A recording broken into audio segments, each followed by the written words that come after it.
Howdy, and welcome to Broken Tool Garage. This video is going to be going over what I did on my cylinder head porting on this engine right here. So I already have 3 videos that's detailed videos. What we're going to cover here is the flow test data that I got from sending the cylinder head off to have it checked and finishing up the port. So whenever I sent the cylinder head off, I didn't know what header I was going to use, so I couldn't finish the exhaust port. So we're going to be going over finishing the exhaust port and a little bit more ideas, kind of a overview of how I went through and did the actual port part of that, like the gasket match. I actually used a port match on this right here. So let's jump into the flow data. All right, doing a little in-office video here. I had to switch to my phone because the GoPro, it just picks up all kinds of echoes in here and it's just terrible. So we're going to go over the flow data that I have right here. So I actually plugged it into the computer, so I'm going to read it off the computer screen, and then I can do wherever I decide to do the little pop-ups for the flow. So a couple things. This flow testing was at 7 inches of water, not at 28, which is the standard one, right? So I had to do a little bit of conversion factor for that, but I'm going to go through it and we'll see when we go over the numbers right here. The other thing is the exhaust port was not finished because I didn't know what header I wanted to use, so I didn't finish the outside port. So that's the next segment coming up, is actually testing out or finishing out those exhaust ports. So what do we get? So looking at stand-wise cylinder head flow data is going to be my conversion factor, right? So looking at, see, I did one port, one cylinder unmodified, and then the other cylinder was my modified side by side, the 2 center ones. And I think a lot of the flow test data that's out there is they do all the ports and take average on those. So that's not exactly what we did there, but I'm paying someone to do this, not doing flow testing myself. So what I come up with, the exhaust flow port was, I could read it off this. So we had, let me just start with the intake. So the untouched at 100 lift was 62 CFM at 7 inches of vacuum, right? And I went down minus 854 at 100, which that's pretty much what happens whenever you start porting. You're going to lose your low end a little bit. So I'll come up to, at 202, it was 100. Ported was 116, so plus 16 CFM gain. That's pretty good, especially low end and at 200. Usually 200, kind of tend to lose that. So I also had 136 at 303. 158 is what it came out to, modified, plus 22. Got 168 on 404. What's this, 404? 400 lift, 168, so that's plus 20. And at 500 lift, I got 164, which is plus 14 CFM right there. So we know that those plus 16, 22, 20, and 14 at 28, it's going to be higher than that, a bigger gain than that right there. So what I did was I looked up the 302 head on stand-wise cylinder head porting, and since I have the stock numbers right here compared to stock numbers, each lift I looked at those and compared stock to stock and come up with a conversion factor. Now this is not the absolute number, because to get that, I'd have to flow it on the same flow bench on the same day with the same everything, and flow it at 7, flow it at 28, and then come up with an equation that converts them and all that. That's the only way to get this data accurate from one flow bench to another. One tested at 7, one tested at 28. I know there's a chart out there, but that is not correct, and I'll tell you why. Because at 500 lift, this thing flowed 150 at 7. If you go by that chart that they come up with, it says times 2 to get 28. This thing is not flowing 300 CFM in stock form. There's nothing to do to this head to make it flow 300 CFM at 28 at 500 lift, or any lift that you open it up an inch, it ain't going to flow that, right? So I kind of had to throw that out, and that's why I did the conversion factor. So I'm going to go over those numbers. So what I come up with, each lift I did its own conversion right there, and I'll throw this up there as well. And I'm looking over here, and I know you're there. And I compared it also to Charlie's I'll link his channel down below. He did the quickie port for the Mission Impossible build. This is similar thing here. So I watched them and I try to replicate his quickie ports, what I did. So he floated 28, so that's why I had to convert it.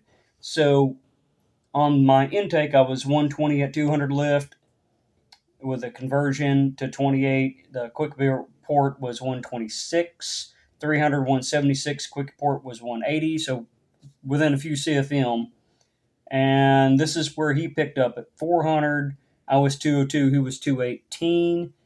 And then at 500, I was 210. He was 223. So still pretty close right there. You know, he's a professional going through and doing it. I'm not.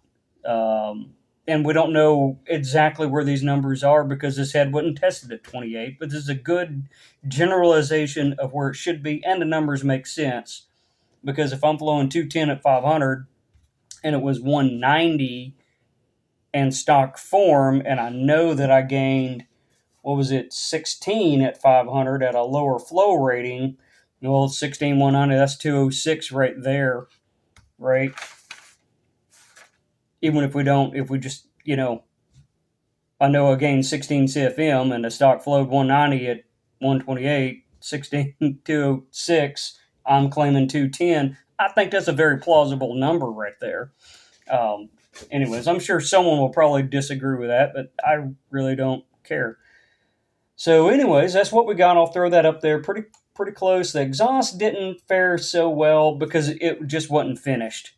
The exhaust I had gains. I had -6 and -4 at 100, 200.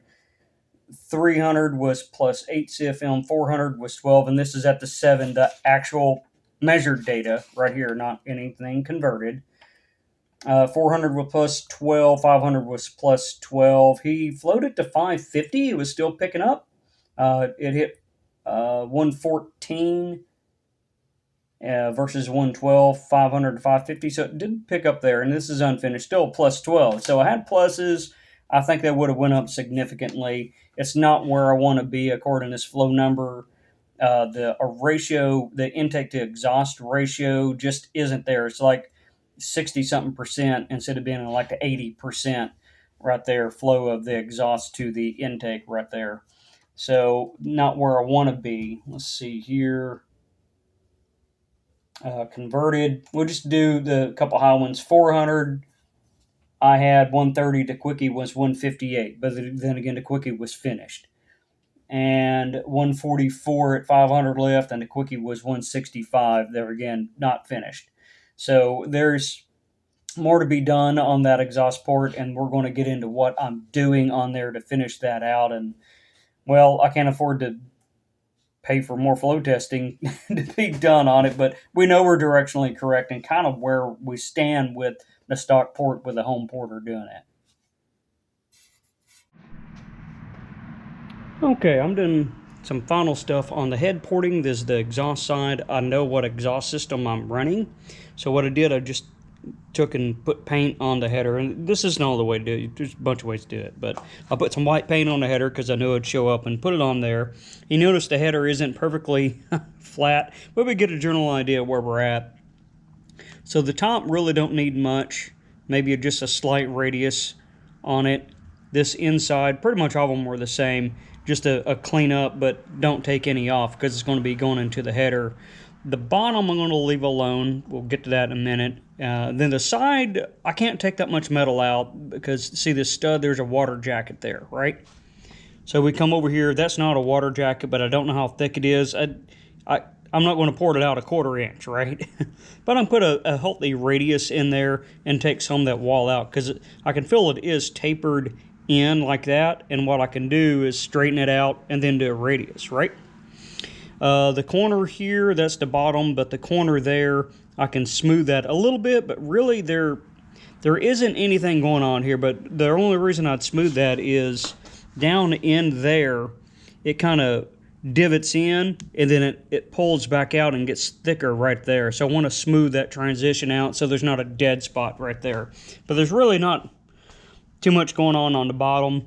Now the bottom is where, if you're going to have reversion, that's where it's going to be. So I'm not going to do anything with the bottom there, maybe just a slight radius in there, because whenever reversion, which is exhaust gases coming back inwards in a low pressure area, when you're in overlap period, that's what gives you that cam chop, is reversion, right? Because you're bringing exhaust gases into your intake charge.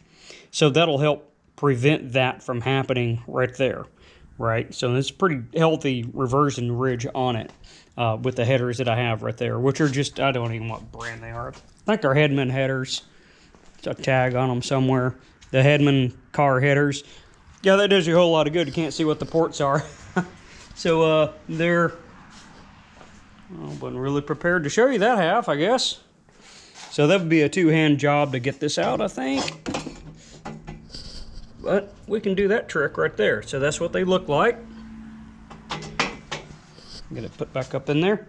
So anyways, yeah, pretty happy with that. Just going to move forward with knocking that out. That shouldn't take a whole lot of time.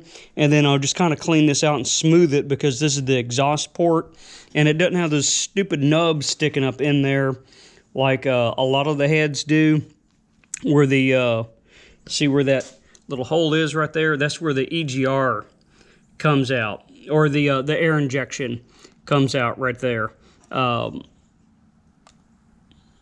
Trying to think, is that the air injection? Brain farting on what that is. It's getting plugged, that's what it is. But a lot of them have like a nub that sticks up, like the Ford heads have that nub that sticks way up in there, a giant hump in there, and just completely gets rid of your flow in that area. Like, you can't even get your thumb in there hardly. So these actually are pretty smooth on these castings. I think the earlier castings, they had a little bit bigger bump. I know the 360 heads, that's the ones that I've done more porting on, they definitely had a big bump in those. So anyways, that's what we got going on here. Just a good cleanup is all I'm going to do with this. Everything else on it's done other than the intake side. I need to get my intake manifold back from the machine shop. It's been clean, so this week I want to get that done. Then I can have this head completely done, clean it. There's my intake valves. Here's the exhaust valves I'm running versus, put the other one somewhere. The other one is actually a nail head. It doesn't have that cone shape in there, but it's got the goofy height for the dumb rotator cup things, which means the spring is like that tall instead of that tall. So I just want to buy one set of springs. I don't want to buy two sets of springs, you know, because that one oddball one. So that's why I'm going with those. But those are just a Melling or whatever stock replacement ones. Okay, now this is a little bit of review here. I just took my piece of paper here and put it on the intake manifold, right? Because I'm port matching the manifold to the head, because the manifold is the 344 barrel manifold, and it's a lot bigger port than this, right? So I got videos on that showing how much bigger it is and all that stuff. This is just, like I said, a review of what I'm doing. So this is a port match. So I take my piece of paper, you know, of course, label it, flip it around, put it on there. So this is an exact match of what the intake manifold is on the head, and you see the work we got to do.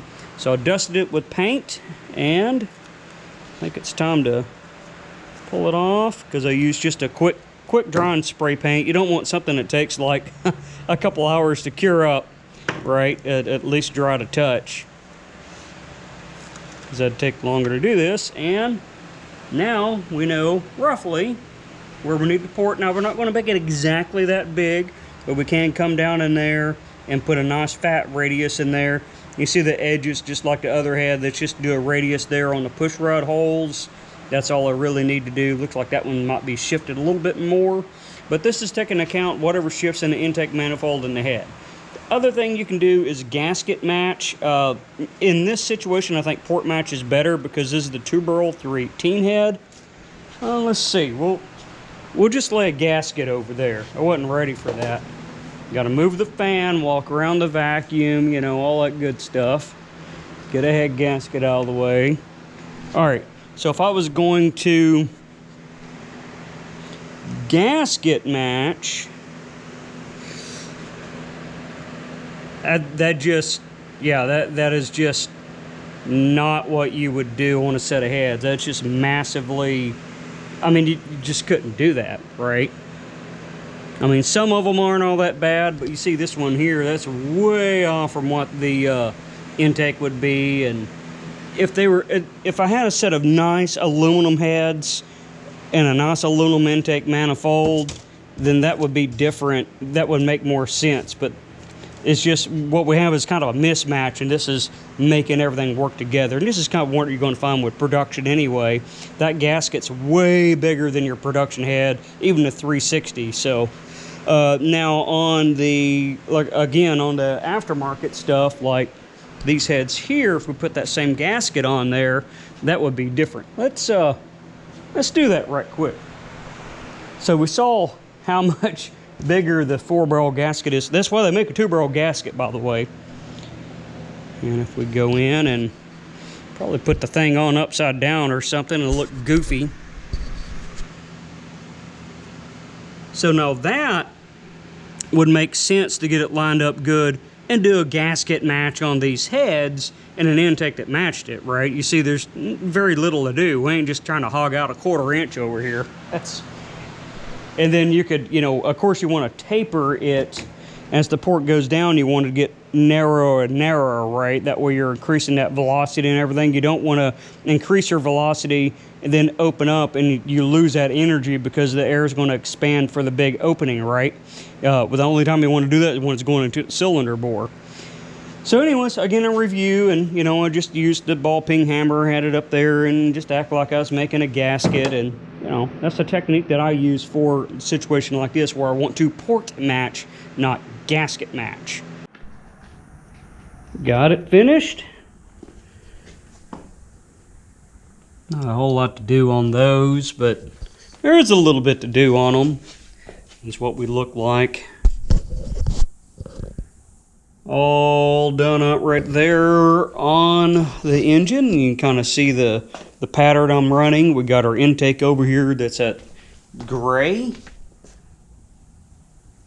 Playing around with spacers. I think I need to make a custom spacer for this because a 600 Edelbrock will fit these perfect, so it wouldn't need a spacer with a taper. It just needs to be straight down. But this is a little bit one size bigger, so it could take a spacer. This is the size of the 600 Edelbrock secondary, and then taper it down into there. That's a whole nother thing. So, got an idea for that design. But yeah, there it is. It's on there. We're good. It's not bolted on with a gasket, but I'd put it up there just for mock-up. And I think I'm going to go ahead and run these fabricated aluminum valve covers on there. If not, I'll have to paint a set of valve covers, and it's like, well, do I paint them black or do I paint them gray? And yeah, whatever. That just solves that whole problem, right? And with these, there's a problem with the brake booster, fitting those up with the larger, more common brake booster. Well, this doesn't have power brakes. Problem solved. They're meant to go on this. All right. Well, we're looking pretty good there. Just want to do a final. Oh, yeah, and I plugged my little Huya holes in there. And that one's in. It's a little deeper. But I got those plugged up as well. That way I'm not shooting exhaust gas or whatever out on those. But, yeah, I think that'll sum up what we're doing with the cylinder head on the engine right there. And just kind of finalizing the ports and everything on there. Just kind of wanted to go through that and flow data and all that good stuff, right? So I hope you enjoyed this. Check out those other videos that I got on the detail version. 3 videos on porting the head, going through all that detail right there. So yeah, go check those out if you're interested in figuring out exactly how I did this.